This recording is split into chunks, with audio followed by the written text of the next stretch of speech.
그러면은 제28대 페닌슐라 한인회 총회 및 제29대 회장이 취임식을 시작하겠습니다. 나는 자랑스러운 희극기야.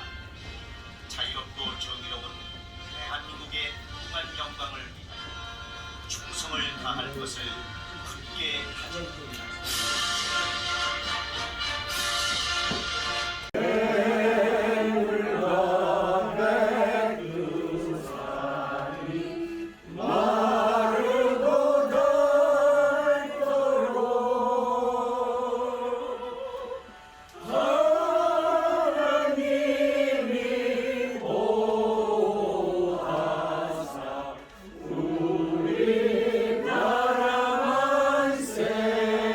네, 제29대 페닌슐라 한인회 공식적인 출범을 기념하는 회장 취임식이 열려 제가 직접 취재를 했습니다. 안녕하십니까? 네, 반갑습니다. 네, 이번에 고맙습니다. 신임 회장이시죠? 네, 맞습니다. 자기 소개 간단히 해주세요. 네, 페닌슐라 한인회 고문으로 재직하다가 네. 지금은 29대 한인 회장으로 당선된 이모순입니다. 네, 이제 임기를 마치는 전 회장이죠. 네. 본인 소개 좀 해주세요. 저는 여기에서 11년 동안 부회장을 했고 네. 요번에 6개월 동안 임시로 회장을 맡았는데 너무 재밌고 뚜지했어요. 예, 이번에 이제 오늘 취임식을 가지셨는데 네. 이 앞으로 2년 동안 이끌어갈 방향에 대해서 좀 알려주시죠. 앞으로 저희 페닌슐라 한인회는 우선 첫째, 네. 동포들과 유대관계를 긴밀히 하고 네. 주류 사회와 함께하는 네. 그러한 한인회가 되고 네. 또 우리가 세미나 이런 것 같은가 네. 모든 것을 잘 정리하고 네. 또 영사과하고도 긴밀한 연결을 해서 네. 동포들에게 도움이 되는 네. 그러한 업무를 계속할 겁니다. 네, 이제 페닌슐라 한인회가 오랫동안 이어온 분열과 갈등을 끝내고 이제 하나된 모습을 보이는데 이 문제가 어떻게 진행이 된 겁니까? 이 하나된 모습이 된 거죠 지금? 지금 모든 것은 뭐 이루 말할 수 없지만 네. 그래도 다 서로가 네. 힘을 합쳐서 네. 이번에는 연합회로 선거관리위원회가 네. 구성이 되어서 이번에 정식으로 네. 단일 한일회가 네. 정식으로 다시 출범하게 되었습니다. 예, 그러니까 페닌슐라 한인회가 이제 하나된 모습으로 좀 그렇죠. 앞으로 이제 이어나갈 그런. 네, 맞습니다. 예, 전임 회장으로서 소감이 남다를 텐데. 아유, 고생 많으셨죠? 너무 기쁘고 좋아요. 네. 단합이 돼가지고 네네. 그것 때문에 제가 그냥 회장으로 들어섰는데 네. 회장이 되면 내가 잘난 게 아니라 네네. 종입니다. 네. 한인들의 종이 네. 되는 게 회장입니다. 네, 이 앞으로 2년 동안 이제 임기를 해나가실 건데 우리 동포들에게 당부하실 말씀 있으면 한 말씀 해주세요. 예, 제가 존경하는 우리 페닌슐라 한인 동포 여러분, 네. 이제는 저희들이 큰 거북선이 출전하는 것과 같이 네. 전부 힘을 합쳐서 네. 힘을 합하여 네. 전진하는 네. 페닌슐라 한인회가 되었으면 하는 것이 저의 바람이며 동포들의 소원입니다. 네, 조금 전에 취임사에서 이 강조한 그 내용이 몇 가지가 있었는데 뭐였죠? 지역사회 시장님들과 네. 우리가 수시로 대화를 나눌 수 있는 것과 네. 그다음에 이 지역의 햄턴 로드 지역에 네네. 이쪽 페닌슐라 지역이지만 네. 덴비 지역에 네네. 우리가 한인 타운을 조성하는 데에 유펀뉴스 시장님과 네. 같이 협의를 할 계획입니다. 네, 이 전임 회장으로서 이 일과 관련돼서 인사 말씀 간단히 한 말씀 해주세요. 이제 우리 동포들에게. 아니, 우리 한인 동포들이 서로 사랑하고 네. 서로 이해하고 사이좋게 지냈으면 좋겠습니다. 네, 지금까지 페닌슐라에서 김성환이 간다였습니다. 고맙습니다.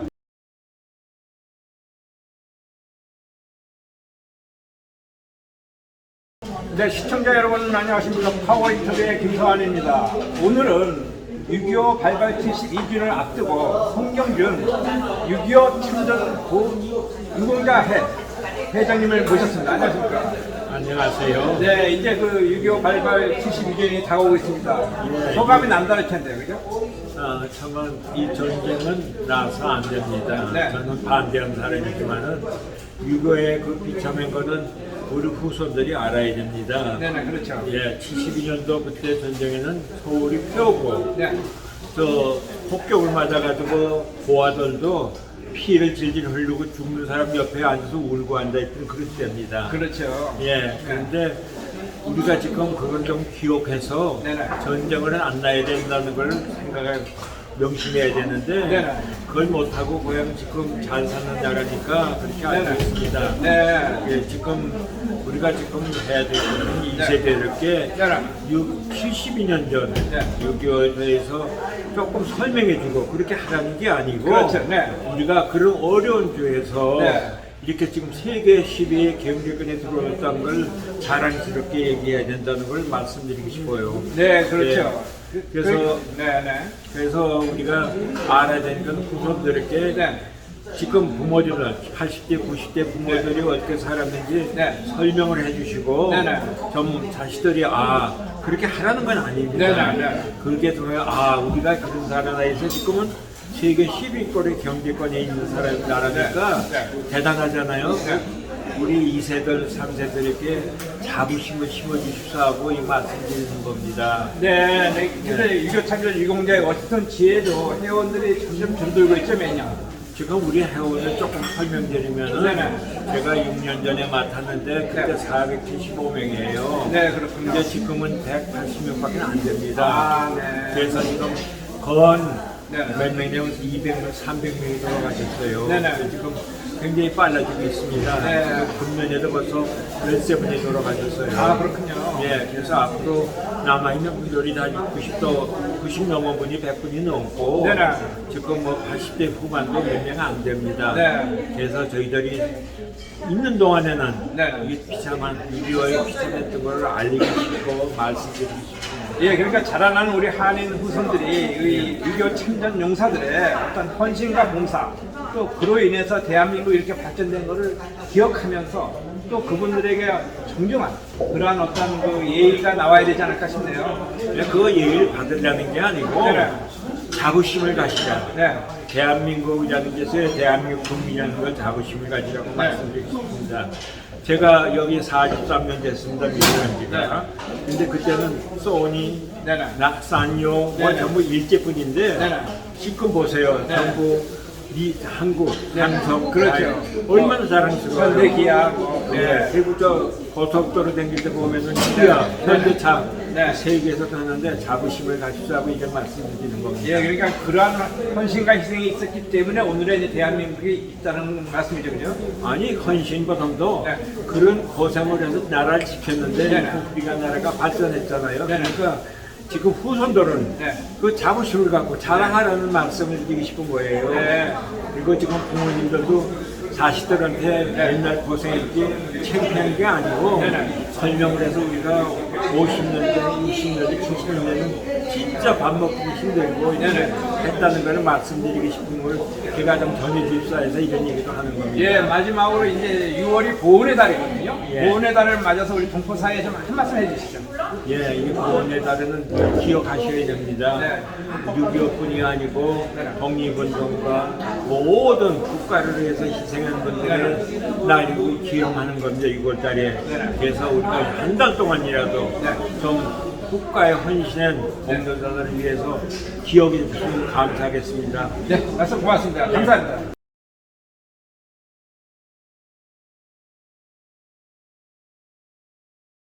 버지니아 한인교회가 기영유산출 경력 2주년 기념식을 갖고 도약과 발전을 다짐했습니다. 제가 직접 현장에 나왔습니다. 안녕하십니까? 감사합니다. 예, 소개 좀 해주시죠. 본인. 저희 단체는 아시지만 2019년도에 하면서 저희가 공항구인 학교가 등록을 받았어요. 네네. 공항대랑 소개를 당했죠. 네. 있는 대응입니다. 네네.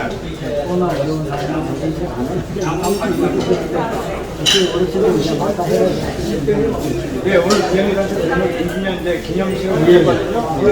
이 어떤 모범 단체, 또 후원자 어떤 단체가 어느 단체는 아니고 이제 시간을 채우기 때문에 저희는 회주를 운영합니다. 네네. 회주를 운영하는데 감사하게도 우리 대한민국 대단하게 작년에 교육 시스템을 보고 2,000만 돈을 내야 하는 협정을 주셔가지고 사실에 의해서 그걸 활용을 하는데 회원들이 지금 회주를 하는 깜짝을 해서 네, 버지니아 한인노인회가 이제 2019년에 설립됐거든요. 네. 그동안 어떤 일을 어떻게 걸어왔는지 좀 설명 좀 해주세요. 저는 초등학교 하지 못했고 사업 계획에는 처음 제일 인내자에 후원하는 거 미자리 끼고 나니까 저희가 뭘 목표에서 앞으로 이방으로 한산적으로 그렇게 되는데 아무거나 예, 이 버지니아 한인노인회가 본격적으로 시행하는 한두 가지만 좀 얘기해 주세요. 저희가 앞으로 할 수 있는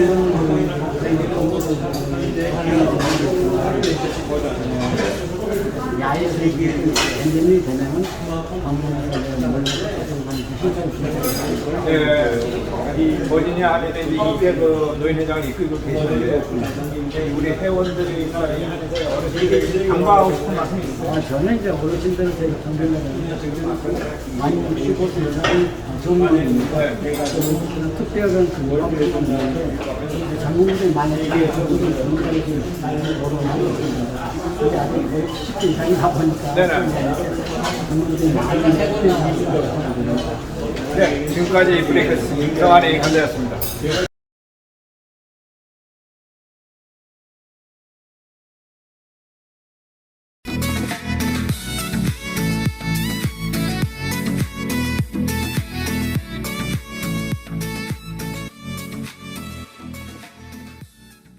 시청자 여러분 안녕하십니까. 워싱턴 톡톡의 김성환입니다. 본국서 부는 통합바람이 미주서도 크게 거세게 불고 있습니다. 두 개로 쪼개졌던 미주 청년이 하나로 뭉쳐지자 이번에는 한 지붕 두 가족이었던 페닌슐라 한인회와 통합을 일궈냈습니다.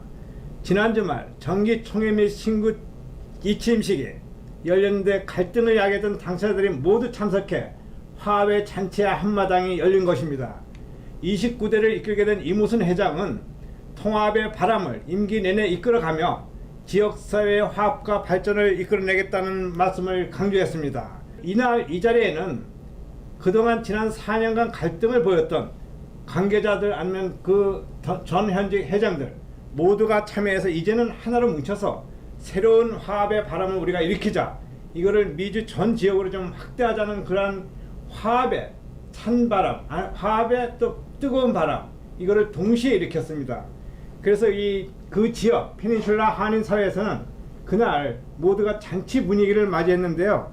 이제 공은 지도자 새로운 회장에게로 넘어간 겁니다. 새로운 회장이 어떻게 앞으로 2년 동안 이 한인회를 이끌어 가느냐, 또 어떻게 한인사회 통합을 이 바람을 계속 이어가느냐는 한인 회장의 몫이 아닐까, 이렇게 생각을 하고 있습니다. 지역사회 인사들은 오랜만에 이 한인회가 하나로 뭉쳐진 것에 대해서 모두가 환영하는 분위기며 또 잔치 분위기를 연출했습니다. 그래서 앞으로는 더 이상 이러한 어떤 분열의 씨앗, 갈등의 씨앗을 만들지 말자, 한 목소리로 우리가 이 모든 것을 이뤄내자, 이러한 그 단결, 화합, 이러한 분위기를 연출해 가지고 지역사회 입장에서는 굉장히 좋은 어떤 기쁜 즐거운 일이 되었던 것입니다. 그런데 문제는 이 새로운 지도자 이모순 회장이 과연 이 한인들의 열망과 한인들의 그 의욕이 담긴 이 동포 사회의 화합과 통합의 분위기를 어떻게 이제 이끌어 갈 것인가, 또한 이제 어떻게 임원진 구성이나 이사진 구성을 해가지고 이 한인을 이끌어 갈 것인가는 하나의 과제로 현재 남아 있는 상태입니다. 예, 그래서 이러한 그 화합의 분위기가 무르익고 있는 가운데 이 노던 버지니아에서도 또 기감이 되는 노인의 행사가 하나 일어났습니다. 버지니아 한인 노인회 대동포재단에서 지원금을 받았습니다. 이 지원금을 자기들이 운영에 쓰지 않고 이 고스란히 이걸 다시 불우이웃이나 단체나 불우한 교회를 돕는 데 사용한 이러한 그 행사를 벌여가지고 우리 동포사회 기감이 되겠습니다. 그 버지니아 한인 노인회 이 윌리엄 리 회장은 이 재외동포재단에서 받은 지원금 한 $2,000 정도가 되는데, 물론 뭐 다른 노인회에서도 받은 것 같습니다. 그 $2,000를 그 한미 나라사랑 기도운동연합회 하고 또 그레이스 교회, 아마 이게 창립 새로운 설립교회 같아요. 그 교회를 위해서 1,000불씩 지원을 하는 그러한 그 아름다운 모습을 보여가지고 그날 이 행사에 참석했던 우리 동포들이 박수로 대환영을 보여줬습니다. 근데 이날 행사는 버지니아 한인 노인회가 그 비영리 단체 등록 2주년을 기념하는 행사를 겸해서 열렸는데요. 많은 단체장들이 참여해서 함께 축하를 해주고 또한 이 버지니아 한인 노인의 발전을 기원하는 그러한 그 의미 있는 행사가 되었던 것입니다.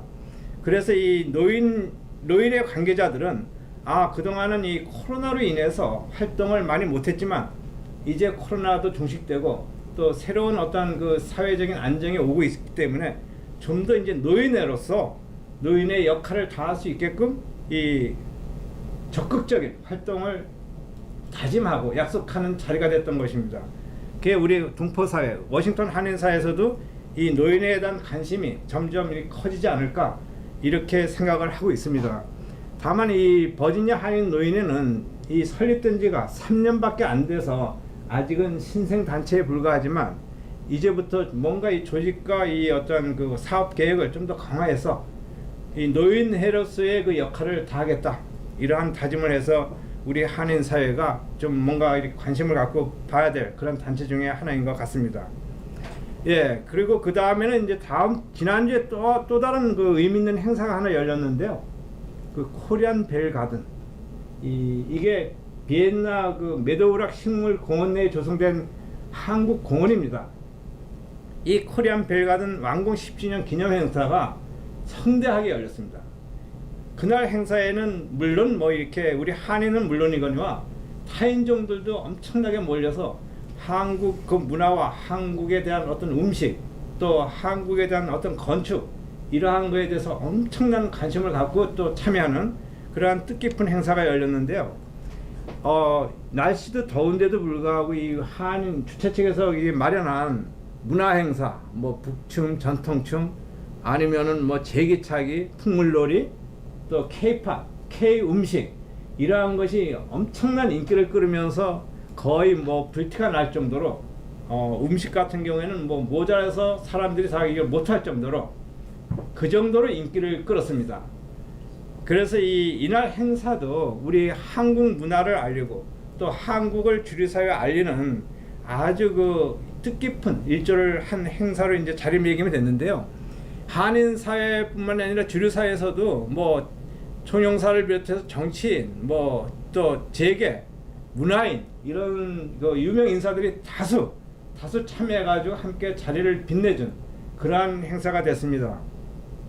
그래서 그 이정화 한미문화재단 그 이사장 회장은 아직도 이 그 코리안 벨 가든 그 운영 기금 이 마련이 좀 필요한 입장이다. 그러니까 우리 한인들의 관심이 좀 더 필요하고 또 한인들의 그 어떤 참여해서 십시일반 이 연구 기금 마련을 위해서 좀 협조를 해주고 참여를 해줬으면 좋겠다는 당부도 또 아끼지 않았는데요.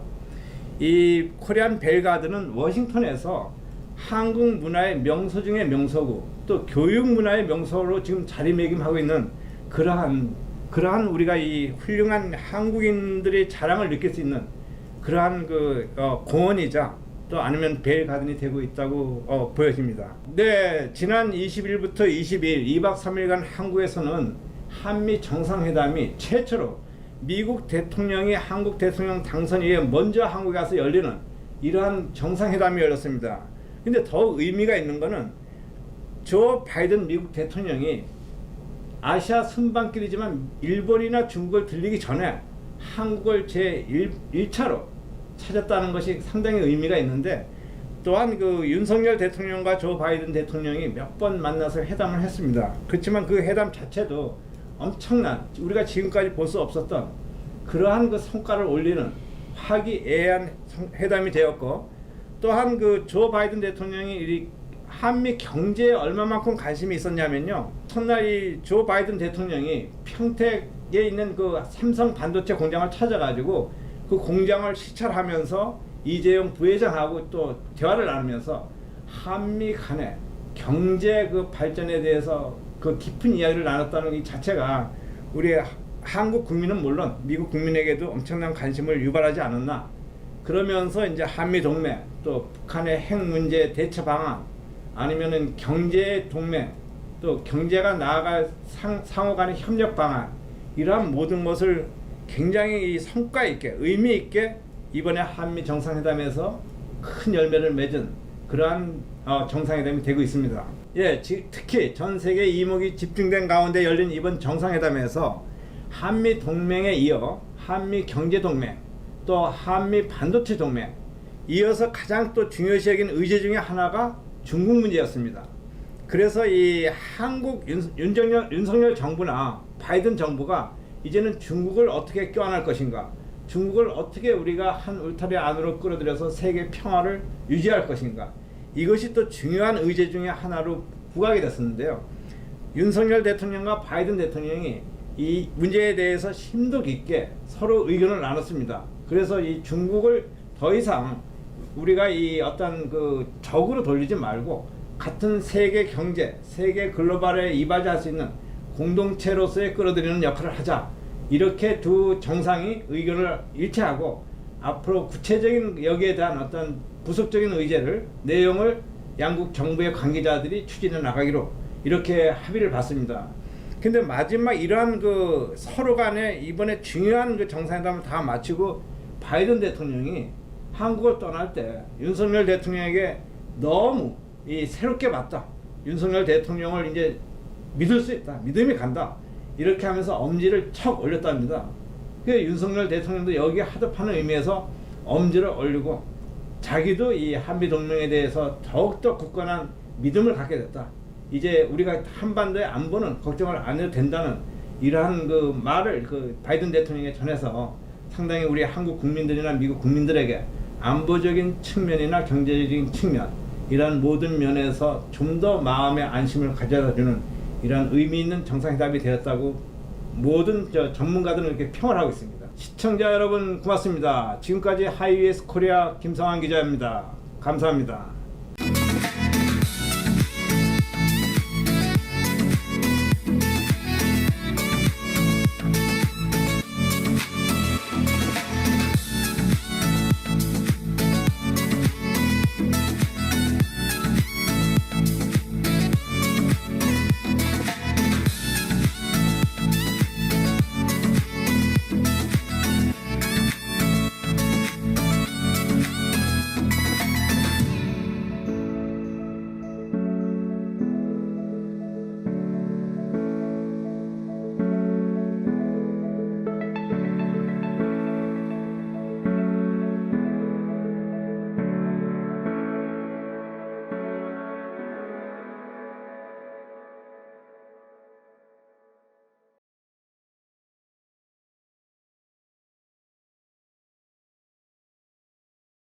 안녕하세요. 반갑습니다. 오늘 본문 말라기 1장 2절에 보면 하나님께서 그 당시 유다 백성들에게 내가 너희를 사랑한다라고 말씀하세요. 그랬더니 유다 백성들이 하나님이 어떻게 우리를 사랑하세요? 하나님이 사랑하시는데 밥 먹고 살기도 힘들어요. 반문합니다. 말라기 시대 유다 백성들의 삶이 너무너무 힘들었어요. 동시대 인물이 느헤미야서를 보면 5장에 보면 너무너무 삶이 가난하고 궁핍했습니다. 곡식이 없어서 돈을 빌려서 곡식을 사야 했고 그 돈을 갚을 수가 없어서 사랑하는 딸을 종으로 팔아야만 했습니다. 그런 힘든 상황 속에 있는 유다 백성들을 향해서 하나님이 내가 너희를 사랑한다라고 말씀하시니 어떻게 유다 백성들이 그 말씀을 받아들일 수 있겠습니까? 유다 백성들을 더 힘들게 했던 것은 말라기 3장 14절 15절에 보면요. 악하고 교만한 악인들이 더 잘 되는 거예요. 더 번성하는 거예요. 그래서 그들이 생각했어요. 하나님을 섬기는 것이 어때고 하나님의 말씀에 순종하는 것이 무슨 유익이 있느냐고요. 하나님께서 침묵하십니다. 그 침묵의 시간이 400년입니다. 그 시간을 우리는 신구약 중간사라고 말하는데요. 바벨론이 무너지고 페르시아가 200년 동안 지배하고 그 페르시아를 헬라가 무너뜨리죠. 헬라 제국이 섭니다. 헬레니즘 문화. 그런데 그 헬라 제국도 무너지고 로마가 들어서게 되죠. 나라를 세우고 무너뜨리시는 분은 하나님이시고요. 왕을 세우고 무너뜨리시는 분도 하나님이십니다. 하나님의 주권과 통치하신 가운데 있습니다. 그 로마 시대에 하나님께서 답을 주시는 거예요.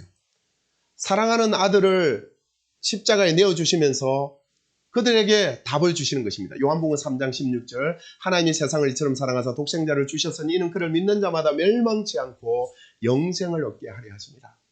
내가 너희들을 이처럼 사랑한다. 반역자의 원수된 너희들을 이처럼 사랑한다. 내가 너희들을 너무나 사랑해서 내 아들을 십자가에 내어 주었단다. 그리고 너희들에게 영원한 생명의 삶을 주었단다. 내가 너희들에게 주고 싶은 것은 썩고 새하고 없어질 이 세상에 보이는 것이 아니라 보이지 않는 영원한 생명의 삶이야. 나와 영원히 사랑하는 삶이야. 주님이 말씀하세요. 이런 고민을 했던 한 인물이 있습니다. 시편 73편을 기록했던 아삽이라는 사람인데요. 아삽은 종일 재난을 당하는 것 같은 고통의 삶을 살았고 아침마다 징계를 받는 삶을 살았어요. 삶이 너무 힘들었어요. 하루를 버티기가 너무너무 힘들었어요. 그런데 아삽이 더 힘든 것은 하나님이 없다 하고 하나님을 대적하는 교만한 악인들이 너무 잘 되는 거예요. 그들은 재물은 갈수록 불어나고 사업은 대박나고 자녀들은 성공하고 죽을 때까지 고통이 없는 거예요. 어느 날 하나님의 성소에 들어갔더니 하나님께서 눈을 열어 그 악인들의 결국을 보여주시는데 그 악인들이 미끄럼틀에 서 있는 거예요. 내가 부러워할 대상이 아니라 내가 복음을 전해서 구원해내야 될 불쌍한 영혼들임을 알게 됐어요. 그리고 정말 하나님이 사랑하는 사람은 그들이 아니라 나라는 것을 아삽이 깨닫게 되었어요. 하나님이 나를 사랑하셔서 나와 함께 하시고 아멘. 나를 붙드시고 계셨고 아멘. 나를 교훈하고 계셨고 아멘. 후에는 장차 영광의 나라로 나를 영접하실 것이라는 것을 아삽이 깨닫게 되었어요. 그래서 하늘에서나 땅에서나 주밖에 도우실 일이 없다 하나님을 찬송하고 아삽이 시편 73편 28절에 뭐라고 고백하죠? 하나님께 가까이 함이 내게 복이라. 세상의 복의 영화 누리는 것이 내게 복이 아니라 비록 내가 재난을 당하고 징계를 받지만 그 징계 속에 하나님을 가까이 함이 진정한 복이라는 사실을 깨달았어요. 주님을 닮아가는 것이 영원한 나라를 소망하는 것이 진짜 복이라는 것을 깨닫게 되었죠. 이런 삶을 살았던 한 인물이 있습니다. 크로스비라는 사람인데요. 그녀는 많은 찬송을 지어서 하나님을 영화롭게 한 인물입니다. 그녀는 태어나서 의사의 실수로 실명이 되었고 90평생 정말 앞을 보지 못하는 시각장애인으로 살았습니다. 그런데 그녀가 기도할 때마다 말씀을 볼 때마다 예배를 드릴 때마다 하나님의 음성이 들렸어요. 어떤 음성이었습니까? 크로스비야 내가 너 사랑한다. 내가 너 사랑해서 내 아들을 십자가에 내어주었단다. 그리고 너에게 영원한 생명의 삶을 주었단다. 그 음성을 듣고 크로스비 여사가 찬송을 짓습니다. 주의 음성을 내가 들으니 사랑한단 말일세. 믿는 마음으로 주께 가오니 나를 영접하소서. 이 영원한 하나님의 사랑, 무한하신 능력, 모든 것을 합력하여 선을 이루시는 하나님의 선하심 안에 크로스비 여사가 또 찬송을 짓습니다. 나의 갈 길 다가도록 예수 인도하시니 무슨 일을 만나든지 만사 영통하리라. 아멘.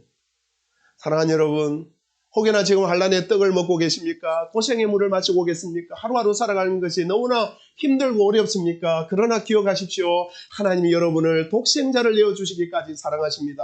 하나님이 여러분을 붙드시고 계시고 하나님이 여러분을 교훈하고 계시고 장차 영원한 영광의 나라로 여러분을 영접하여 주실 줄 믿습니다. 힘을 내십시오. 용기를 내십시오.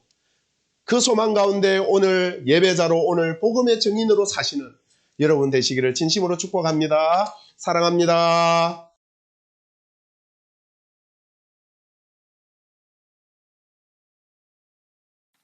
세면은 할 수 있는데 내가 하나님의 빼고는 할 수 없다. 그러니까 그래도 괜찮으면 내가 하겠다 그랬어. 그러면 너가 믿는 하나님만 얘기해라. 왜냐하면 중국이 타 민족의 종교는 인정을 해요.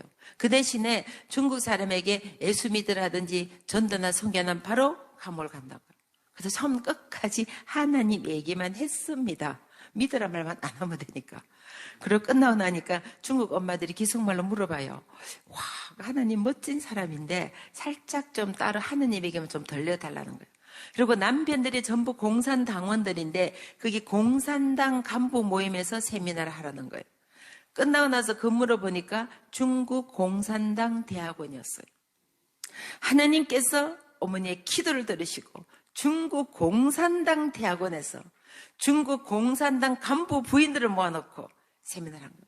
그리고 전국을 다 하려니까. 그래서 계속 베이징으로 상하이로 심양으로 심천으로 장춘으로 알빈으로 계속 지금 중국을 돌면서 중국 사람을 대상으로 세미나했어요. 인도에서 세미나를 했어요. 여러분, 인도는 힌두교 국가예요. 모디 총리가 강력한 힌두교 국가를 만들게 해갖고 기독교를 탄압하고 있어요. 제가 2년 전 인도에 갔을 때 저희가 갔을 때도 선교사를 추방하고 있었어요. 그리고 종교 비전을 안내 주는 거예요. 그리고 막 교회를 파기하고 그런 일이 실제로 현재 일어나고 있어요. 근데 감사하게도 자녀교육 세미나 하게 되는 거예요. 인도 아이들을 글로벌 리더로 만들어 주겠다니까. 문제 삼지 않는 거예요. 계속 가서 하라는 거예요. 인도 인구가 15억입니다. 거기도 다 돌리니까 앞으로 몇 년? 100년을 돌아야 되겠어요.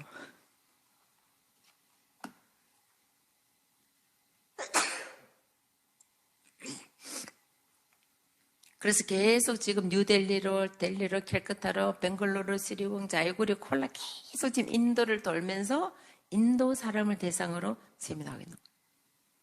태국에서 세미나를 했어요. 여러분, 태국은 불교 국가예요. 도시 전체가 사원으로 덮여 있어요. 불교 학교에서 세운 학교에서 세미나를 했어요. 불교 절에서 세운 학교가 세미나. 우리도 기독교 학교, 뭐 불교 학교 많이 있잖아요. 그 세미나를 하는데 이 학부형들하고 스님 옆에 쫙 앉아 계시는 거라. 근데 이게 무의식적으로 할렐루야 이래서 이게 습관이 돼가지고 할렐루야. 그러니까 아무 말 스님 옆에 앉아 계셔 쉬고 웃으시는 거야. 아무 말도 안 해요. 태국 아이들을 명품 자녀로 만들어 주겠다니까. 지금 믿는 사람 크리스찬이 아니에요. 그냥 안 믿는 불교 학교예요. 그래도 문제가 되지 않는 것은 태국 아이들을 명품 자녀로 만들고 스님들도 웃으시면서 고개 끄덕끄덕하고 계시는 거예요. 인도네시아에서 세미나했어요. 인도네시아는 이슬람 국가예요. 2억 5천 중에 2억이 이슬람입니다. 거기서도 세미나인데 문제가 되지 않는 것은 인도네시아 아이들을 명품 자녀로 만들어주겠다니까 문제 삼지 않는 거예요. 얼마나 감동을 받았는지 전국을 다니면서 하라는 거예요. 전국을. 그리고 인도네시아는 군이 또 파워가 굉장히 세요. 군 파워가. 군부 세력이 강한데 거기 별자리가 다 와가지고 에스코트 해주고 이 차를 타고 가는데 자 그렇다가 굉장히 트래픽이 심해요. 엄청 심해요. 한 30분 거리를 한 3시간씩 가야 돼요. 길이 너무 막혀서. 근데 딱 경찰들이 에스코트 해주고 집회를 다니는데 막 비행기를 타고 다니는 거야. 전국을 다녀요. 전국을. 인도네시아가 섬이 17,500개예요. 그래서 계속 자카르타로 발리로 수라바레 수마트라로 수라웨로 반도그로 모나도로 떤빠스로 계속 섬을 돌면서 인도네시아 사람을 대상하는 거예요. 여러분 기도가 얼마나 위대한지 보세요. 교회가 공부도 하지 않은 제가 명문대를 치지도 않은 제가 박사학위도 없는 제가 전 세계를 돌면서 모든 세상 부모님들에게 공산국가, 이슬람 국가, 힌두교 국가, 불교 국가, 종교를 초월해서 이념을 초월해서 자녀 교육을 통하여 하나님 나라를 선포하게 하시는 거예요. 그래서 기도는 반드시 응답이 됩니다. 절대 낙심하거나 실망하지 마십시오. 하나님께서는 우리의 기도를 기억하고 계시는 거예요. 그래서 저는 자랄 때 기도하는 어머니의 모습을 자랐어요. 나도 그래서 결혼하면은 내 어머니처럼 기도의 어머니가 되겠다. 같이 품고 살았어요. 근데 하루는 저희 아들이 장가를 가겠다는 거예요. 제가 그래서 물어봤어요. 아가씨가 마음에 드니? 그랬어요. 그랬더니 아들이 엄마 기도하는 여자입니다. 그러더라고. 그래서 두 말 안 하고 결혼을 했어요. 근데 아들이 5살 때 제게 기도 부탁을 했어요. 자기 마누라가 기도해 달라는 거예요. 어떻게 해줄까? 예수님 잘 믿고 지혜로운 여자, 엄마 같은 여자, 미국에 살아야 되니까 영어도 잘하고 한국말도 잘하는 여자. 5번째 얼굴도 예쁘고 마음도 예쁜 여자. 5살 때. 그래서 제가 아들에게 부탁을 했어요. 엄마가 한 가지만 더 보태자. 너를 위해 기도해 주시는 장모님이면 좋겠다. 하루는 아들이 전화가 왔어요. 어머님, 혜민이 어머님께서 매일 새벽마다 자기에서 기도하고 계신데. 사귀는 아가씨 엄마가 매일 새벽마다 기도하셔. 기도가 떨어졌어요? 안 떨어졌어요? 떨어졌죠. 그래서 어떻게 떨어지면 응답받아서 기도해야 되잖아. 결혼해야 되죠. 그래서 양가 부모가 상견례를 하잖아요. 제가 이제 어깨면 딱딱 큰 소리 쳤어요. 제 아들이 5살 때부터 마누라고 기도를 했어요. 제가 20년을 기도했습니다. 그랬더니 사도는 한 수 더 뜨시더라고. 애가 태어날 때부터 하셨대요. 저희 며느리 22살에 결혼했어요. 우리 다선이 몇 살이야, 다선이? 몇 살? 다섯은 몇 살? 11살. 11살? 그러면 다섯은 신랑과 기도해야 돼야 돼요. 늦었어. 그 배운 건 어떻게 해야 된다? 서먹어야 된다. 그래서 저도 손녀가 딱 태어난 날부터 손녀 신랑감 기도하고 있어요.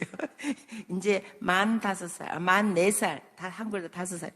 우리 손자 지금 2살인데 손자 신부감 기도하고 있어요. 기도하는 부모의 자녀는 절대로 망하지 않기 때문에, 하나님 기도를 응답하시기 때문에. 그래서 저도 기도하는 거예요. 근데 제가 84년 12월에 결혼을 하고 85년 1월에 최자신 목사님 미국 뉴저지에 부흥 집회를 오셨어요. 그 부흥회를 참석하고 기도 받으러 나갔어요. 기도 제목이 뭐냐? 아이를 원합니다. 3일 금식기도 하는 거예요. 저는 믿음의 가정에 자랐지만 임신도 안 했는데 금식을 처음 들었습니다. 근데 목사님께서 3일 금식기도 하는 거예요. 그래서 목사님을 순종하고 3일 금식기도 하고 임신을 했어요. 에레미야 1.5절 말씀 보니까 모태에서부터 지키니 이미 우리를 아셨다 그랬어요. 이사야서 4절 2절 말씀에 모태에서부터 지으셨다 했어요. 24절 말씀에 모태에서부터 지으신 나 여호와가 이같이 말하노라.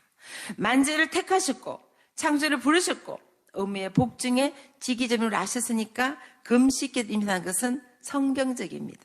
여러분 기도하실 때 성경 말씀 붙여 기도하시면 누가 책임져 주신다? 아멘. 요한복음 1장 1절 말씀에 있어요. 태초에 말씀이 계시니라. 이 말씀이 하나님과 함께 계셨으니 이 말씀이 곧 하나님이시라. 하나님의 말씀을 붙잡는다는 것은 하나님을 붙잡는 거예요. 그 기도는 절대로 원수마귀가 가로채지 못해요.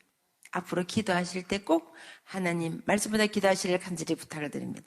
그래서 저도 하나님 말씀 붙잡고 목사님 말 순종해서 3일 금신했어요. 그렇게 하고 보니까 아이들의 믿음이 훨씬 더 좋아요. 제가 무슨 얘기를 하면은 엄마 하나님의 뜻입니까? 그래. 하나님의 뜻이지. 기도해 보셨습니까? 그럼 기도했지. 그럼 진실하게 하셨습니까? 그래. 저보다 훨씬 나아요. 혹시 궁금하신 분은요, 내일부터 3일 금신 임신해 보시기를 바랍니다. 요즘 한국이 심각해요. 지금 5천년 역사 이래 인구 밀도가, 인구 출산율이 0.89, 1 이하로 내려간 게 지금 5천 역사에 처음이래요. 이게 아주 심각해요. 왜 그러냐면 여러분 보세요. 지금 인구 고령화 됐죠, 고령화. 지금 노인 인구가 엄청 많아졌어요. 지금 80은 70은 노인도 안 해요. 90, 100살이 막 옆에 있어요. 저희 친구들 부모님, 막내인 친구들 부모님은 백수잔치를 제가 여러 번 갔다 왔거든요. 근데 고령화 자꾸 되고 인구는 고령화되고 노령화되는데 아이를 안 낳고 한 명도 안 낳은 거예요. 0.89. OECD 국가 저출산 1위예요. 그렇게 되면은 이 인구가 어떻게 돼요? 상상해 보세요. 지금 노인은 자꾸 많아도 애는 없어지면은 이 아이 한 명이 여러분 자녀가 결국은 노인 3명을 거느려야 되는 거야. 먹여 살려야 되는 거야. 애들 죽도록 이래가지고 세금 다 떼서 노인 3명을 부양해야 되는 그런 구도가 돼간 거야. 이게 심각한 거예요. 근데 말씀해 보니까 생육번수 이 땅을 채우고 정복하라 그랬어요. 말씀에 순종하시기를 부탁을 드립니다. 제가 잠깐 요거 그냥 여담으로 말씀드리는데요. 제가 사우디아라비아에 살았어요. 근데 사우디아라비아는 여러분 이슬람 국가입니다. 부인이 4명이에요. 합법적으로 4명이에요. 그러면 한 명이 5명만 와도 몇 명이에요? 20명이에요. 그냥 가만 놔둬도 불어나, 이슬람은. 그래서 현재 이슬람 인구가 20억이에요. 저는 제가 거기 살면서 제 눈으로 직접 봤어요. 보통 한 집에 애가 10명, 20명. 적으면 10명, 많으면 20명인가. 그럼 이슬람은요, 태어난 날부터 죽을 때까지 이슬람이에요. 뼛속까지, 피속까지 이슬람이에요. 뭐, 우리 기독교처럼, 야, 오늘 교회 갈래? 오늘 교회 가면 엄마가 뭐 게임도 사주고, 뭐, 이런 교회를 가는 걸, 예배 드리는 것을 구걸하다는 이런 건 상상을 못 하는 거예요. 그냥 안 가면 그냥 죽는 거예요. 그냥 그대로 죽음이에요. 그러니까 태어난과 동시에 죽을 때까지 이슬람이에요. 피속까지 이슬람인 거예요. 그러니까 이슬람 뭐 문제 생기면 자기 자식도 죽이잖아요. 실제로 그러니 제가 눈을 직접 봤어요. 그래서 이슬람은 자꾸 물어나요. 지금 현재 20억이에요, 20억. 근데 우리는 기독교는 한 집권 하나씩 나와보세요. 어떻게 되겠는가. 지금 우리 기독교가 신교, 구교 다 합쳐서요 24억이에요. 그러면 실제로 우리 신교만 하면은 이슬람보다 숫자가 더 적다는 거예요. 이걸 좀 심각하게 받아들이시면은 오늘부터 손자, 손녀, 며느리, 아들, 딸, 사위 전화 막 해가지고 무조건 임신하라 그러셔야 돼. 또 걱정해요. 아유, 애 어떻게 키웁니까? 하나님이 키우시는 겁니다. 말씀을 믿습니까, 여러분? 공중에 나는 새들보라 더레빈 피카보라 그것도 다 키우시는 아버지시께서 어떻게 생명을 주신 주님 우리를 키우지 않으시겠는가? 그런 믿음이 있다면은 말씀에 순종해서 생녀가 번성하기를 간절히 부탁을 드립니다. 요즘 전도하기 힘드시잖아요. 얼마나 힘들어요. 그러니까 나가서 전도하기 힘드시면은 자연 전도하시기를 부탁을 드립니다. 자연 전도하시기를 부탁드립니다. 아멘. 그렇게 해서 금식기도 하고 임신을 하고, 그리고 임신한 날부터는 배에 손을 얹고 축복이 드려줬어요. 이왕이면 우리가 좀 똑똑했으면 좋겠다. 그래서 잠언 말씀을, 잠언 말씀은 성경에서 가장 지혜의 말씀이에요. 그리고 시편을 많이 읽어요. 여러분 시편을 보면은 여호와를 송축하라, 찬양하라, 경배하라, 할렐루야. 주님이 얼마나 기뻐하시겠어요. 그리고 찬양을 많이 들려줬어요. 아이들이 잠을 잘 때도, 뱃속에 있을 때도, 잘 때도 CD를 꼽아서 걔는 찬양을 틀어놔요. 집에만 들어가면 찬양이 계속 이렇게 숨을 쉬어 돌아오는 찬양 탭 계속 틀어놓고, 차만 타도 찬양을 들어주고 계속 찬양을 들어주는 거예요. 여러분, 이게 굉장히 성경적인데요. 아이들이 뱃속에서부터 말씀을 듣고 자라면은 그 아이들이 신앙 안에서 영적으로 자랄 수밖에 없는 거예요. 성경에도 다 나오잖아요. 사무엘이 어떻게 하는, 사무엘 엄마 한다고 어떻게, 다 성경에 다 나와 있어요. 예수님 임신할 때도 태중에 어떻게 한다고 다 나오잖아요. 근데 실제로 그게 증명이 되는 것이 과학자들이 증명을 했어요. 여러분 아시다시피 유태인의 모태교를 아실 거예요. 유태인들이 세계 인구의 0.2%예요. 그럼에도 불구하고 세계 경제를 지배하고 노벨상을 받은 사람들이 유태인들이 가장 많아요. 그래서 왜 이런 일은 하나? 유태인 엄마들이 모태교를 철저시키더라고요. 엄마 뱃속에 10개월 신 것이 엄마 배 밖에 16개월가 남는 거예요. 여러분이 앞으로 자녀를 키우실 때, 손자, 손녀를 키우실 때 여러분의 10년이 평생이 편하길 원하신다면 뱃속에 있을 때 말씀, 기도로 훈련시켜야 돼요. 이미 다 커버린 아이들은 도로 뱃속에 집어넣을 수가 없잖아요. 너들 딸 때 빠른 거니까 지금부터라도 말씀, 기도로 훈련시키를 간절히 부탁을 드립니다. 앞으로 우리 다선이 시대는요 120살까지 살게 돼요. 120살까지. 그럼 앞으로 몇 년 더 살게 돼? 109년을 더 살게 돼. 109년을. 그러니까 지금부터라도 말씀에 훈련시키면 나머지 삶은 하나님이 책임져 주신다는 거예요. 그래서 가능한 아이들에게 뱃속에 말씀기 훈련되도록 훈련시키시고, 아이가 딱 태어난 날부터는 머리에 손을 얹고 안수게 되셨어요. 이것도 성경적입니다. 예수님께서도 어린아이들에게 안수하셨다 그랬어요. 아이들이 유치원 갈 때, 학교 갈 때 머리에 손을 얹고, 주님 오늘 함께 해주세요. 세상에 빛이 되게 해주세요. 세상에 소금이 되게 해주세요. 얘의 삶을 주님이 주관해 주십시오. 그런 주님이 인도해 주시고 예수의 피로 덮어주시고 한마디라도 1초라도 10초라도 기도해서 보내는 거예요. 여러분 아이들이 세상에 나갈 때 부모의 축복이나 잘 되겠어요? 잔소리에서 올렸으면 잘 되겠어요? 그래도 나는 못하겠다는 손 한번 들어보세요. 여러분 기도하는데 돈이 들어갑니까? 박사회가 필요합니까? 무슨 명문대가 필요합니까? 그냥 자녀들에게 아침에 나갈 때 1분이라도 축복이 돼서 보내시기를 간절히 부탁을 드립니다. 아이들은 기도를 먹고 살아요. 그래서 문제가 있든지 어려움이 있든지 대학 시험을 치든지 직장을 가든 어떤 일이 있어도 엄마 기도해 주세요. 기도의 능력을 아는 거예요. 예수님들에게 말씀하시기를 기도 외에는 이런 유가 나갈 수가 없다 그랬어요. 근데 하물며 우리가 자녀를 키울 때 어떻게 기도하자고 키울 수 있겠어요? 여러분 지금 아시다시피 전 세계적으로 상상할 수 없는 일이 지금 일어나고 있습니다. 이 코로나라는 것은 우리가 꿈에늘 생각하지 못한 일이 현재 일어나는데 이거는 대한민국뿐만 아니라 5대 6대주 똑같이 일어나는 일이에요. 그리고 가까운 일본에서는 시도 때도 없이 지진이 일어나고 또 얼마 전에 인도네시아에서는 화산이 폭발하고 쓰나미가 몰아치고 지진이 나서 수많은 인명이 피해를 죽음을 당하고 작년 1월 말에는 필리핀에서도 따가이다는 섬에서 화산이 폭발해서 수많은 이재민이 나오고 제가 얼마 전에도 네팔에 다녔는데 네팔에 거기 현지 지진 났던 현장을 다녔는데 아직도 복구가 안 되고 있어요. 중국 서산성에서 아이티에서 칠레에서 터키에서 뉴질랜드에서 세계 곳곳에서 전쟁이 일어나고 있어요. 유럽은 안전합니까? IS 테러로부터 수많은 사람이 혼란을 겪고 있고 아프리카는 안전합니까? 수많은 아이들이 기아와 질병으로 죽어가고 있어요.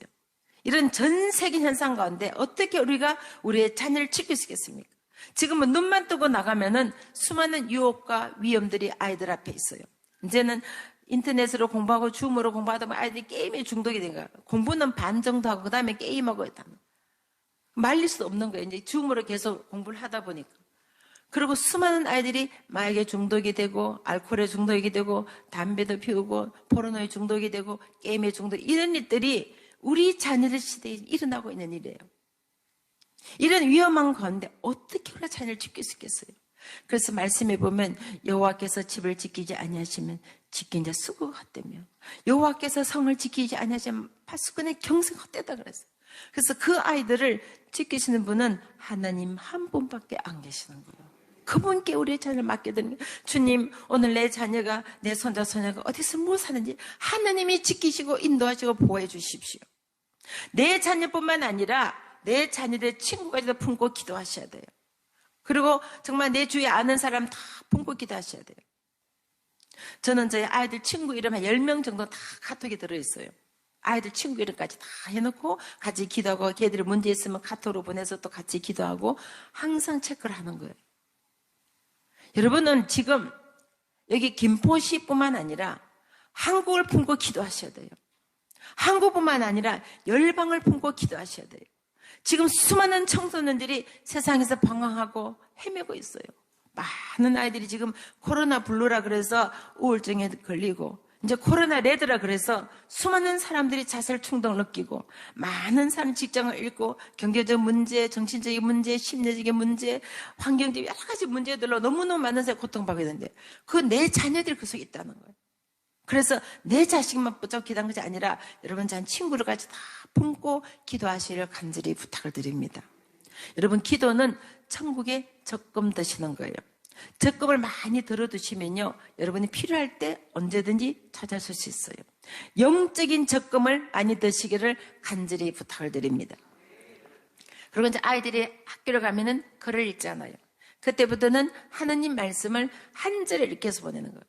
우리 신바울 목사님이 성경 읽기도 많이 하시고 옛날에 이 성경 읽기 하는 사역을 오래 하셔서 이 성경 읽기 많이 강조하시잖아요.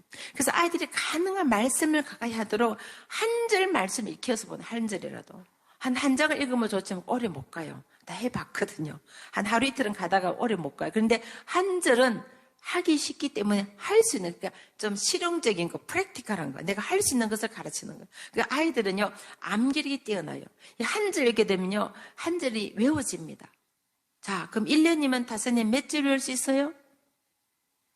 하나님 말씀을 매일 한 절씩 외우면 1년에 몇 절 외울 수 있어요? 365절. 자, 10년이면 몇 절 외울 수 있어요? 10년이면? 3650절. 여러분, 하나님 말씀을 3650절을 머리에 가져보세요. 이 땅에 살아가면서 환난이 오고 고난이 오고 인생에 실패가 오고 문제 부딪혔을 때 말씀이 곧 하나님이시라. 하나님 붙잡고 승리되는 거예요. 여러분 정말 힘들면요 기도도 안 나옵니다. 제가 좀 이따 말씀을 드리겠지만 정말 힘드니까 기도가 안 나오더라고요. 근데 그때 하나님 말씀이 내 삶을 지배하게 되는 거예요. 이미 머리에서 들리는 말씀이 나를 붙잡아 이끌어가는 거예요. 그래서 말씀이 곧 하나님이시라. 자녀들이 이 땅에 살아가면서 하나님 붙잡고 살아가도록 아이들에게 말씀을 많이 읽히고 암송시키고 공부시키고 말씀 안에 거하도록 훈련시키는 거예요. 뭐 그렇다고 저희 자녀들이 뭐 완벽하고 뭐 실수 그런 거 안 해요. 똑같이 속썩이고 말은 듣고 힘들게 하고 방황하고 다 하지만 어릴 때 말씀 훈련되어 있으니까 빨리 회개하고 돌아오더라는 거예요. 그래서 자녀들에게 말씀을 가르쳐야 되는 거예요. 그래서 오늘부터 우리 다선이는 워낙 말씀을 많이 외우고 있으니까 걱정은 안 하지만 더 많이 외워서 이제 앞으로는 이제 조금 학년 올라가면 영어로 외워요. 영어로 쫙 외워가지고 외국에 나가면 영어로 성경을 입이 주주주주 나오면은 모든 문제가 해결이 돼버리는 거야. 이 말씀 속에 좋은 게 너무 많잖아요. 요즘 제가 이 코로나 때 시간이 많아서 영어로 필사를 하는데요. 정말 좋은 단어를 너무 많이 배우는 거예요. 영어로 필사를 하다 보니까 모르는 단어, 어려운 단어를 막 주주주 나오는 거예요. 그리고 엄청 공부가 되는 거예요. 그래서 앞으로 이제 다선이 한 6학년쯤 되면 그때부터는 영어로 영어로 쫙 외우는 이 머릿속에 말씀이 막 입으로 주주주주 나오는 거야. 할렐루야. 그것이 바로 나의 재산이 되는 거예요.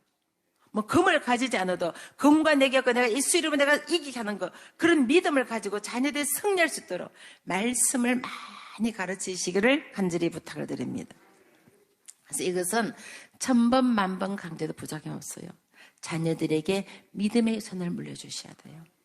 정말 아무리 좋은 집, 좋은 차를 물려줘도 주님이 없으면은 아무 소용이 없는 거예요.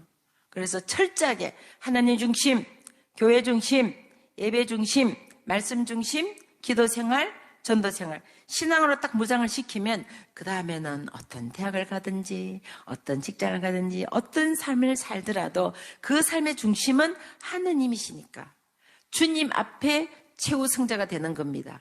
그래서 자녀들에게 믿음의 유산을 물려주시기를 간절히 부탁을 드립니다.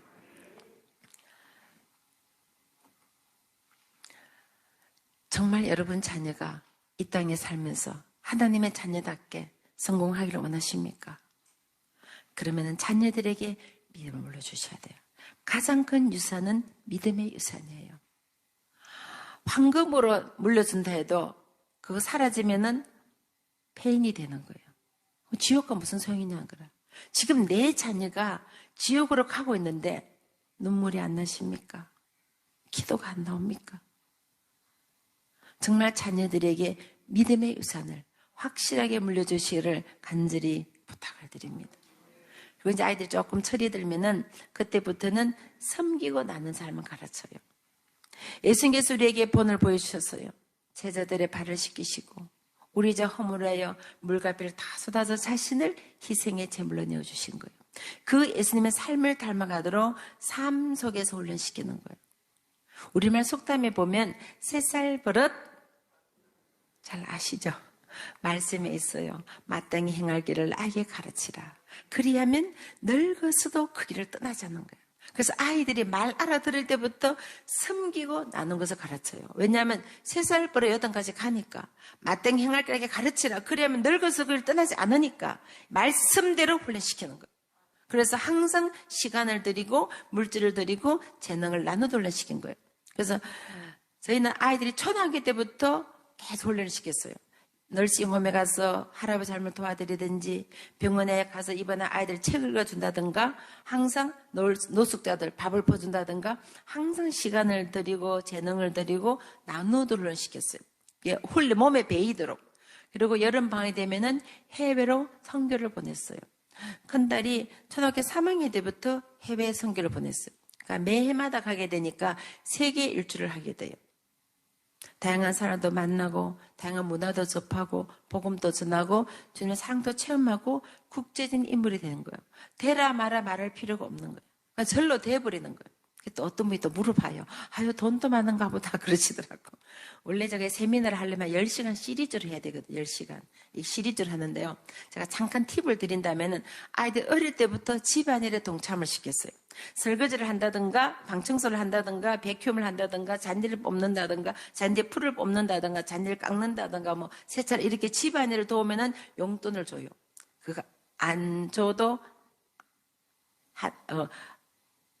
돈을 안 줘도 그뿐이잖아요, 사실은. 그렇지만 용돈을 주면서 돈의 가치를 가르치는 거예요.